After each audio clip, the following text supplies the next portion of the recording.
ਫਿਰ ਅਸੀਂ ਮੰਨਾਂਗੇ ਕਿ ਯਾਰ ਇਹ ਸਾਡੇ ਜਿਹੜਾ ਲੀਡਰ ਹੈਗਾ, ਸਾਡਾ ਜਿਹੜਾ ਲੀਡਰ ਹੈਗਾ ਸਾਡੇ ਮਰੀਮ ਦੇ ਆਉਣ ਨਾਲ ਕਾਫੀ ਬਿਹਤਰੀ ਵੀ ਆਈ ਹੈ, ਕਾਫੀ ਉਹਨੇ ਕੰਮ ਕਰਵਾਇਆ ਬਿਹਤਰੀ ਆਈ ਆ। ਜਿਹੜਾ ਲੋਨ ਦੇ ਰਹੀ ਹੈ ਤੇ ਸਾਨੂੰ ਕੀ ਮਿਲਣਾ, ਕਿੱਥੇ ਮਿਲਣਾ?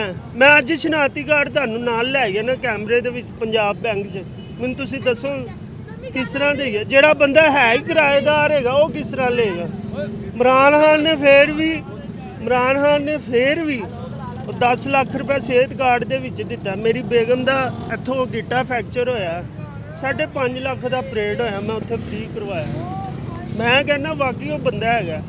ਮਗਰ ਅਸੀਂ ਨੂਨ ਲੀਗ ਦੇ ਗਏ, ਅਸੀਂ ਇਹਨਾਂ ਨੂੰ ਵੋਟ ਦਿੱਤਾ ਹੈ। ਅਗਰ ਇਹ ਸਾਡੀ ਨਹੀਂ ਨਾ ਸੁਣਨਗੇ ਤੇ ਫਿਰ ਸਾਡੇ ਢਿੱਡੋਂ ਬਦਦੁਆ ਹੀ ਹੈਗੀ ਹੈ, ਫਿਰ ਸਾਡੇ ਢਿੱਡੋਂ ਬਦਦੁਆ ਹੈਗੀ ਹੈ। ਇਹ ਤੁਹਾਨੂੰ ਬਾਜੀ ਮੇਰਾ ਪੈਗਾਮ ਹੈਗਾ, ਇਹ ਤੁਸੀਂ ਇੰਟਰਵਿਊ ਲਾਜ਼ਮੀ ਚਲਾਉਣਾ ਚਾਹੀਦਾ। ਹੋਰ ਸਾਡੇ ਮਾੜਿਆਂ ਦੀ ਆਵਾਜ਼ ਜਿਹੜੀ ਹੈਗੀ ਹੈ ਨਾ, ਇਹ ਤੁਸੀਂ ਲੋਕਾਂ ਨੇ ਚੁੱਕਣੀ ਹੈ। ਇਹ ਤੁਸੀਂ ਚਲਾਓਗੇ, ਉਹਦੇ ਕੰਨਾਂ 'ਚ ਪਹੁੰਚੇਗੀ, ਉਹਦੇ ਉਹਦੇ ਦਿਲ 'ਚ ਰਹਿਮ ਆਏਗਾ ਕਿ ਅਸੀਂ ਕਹਿੰਦੇ ਕਿ ਯਾਰ ਸਾਡਾ ਕੋਈ ਰੋਜ਼ਗਾਰ ਹੋਣਾ ਚਾਹੀਦਾ।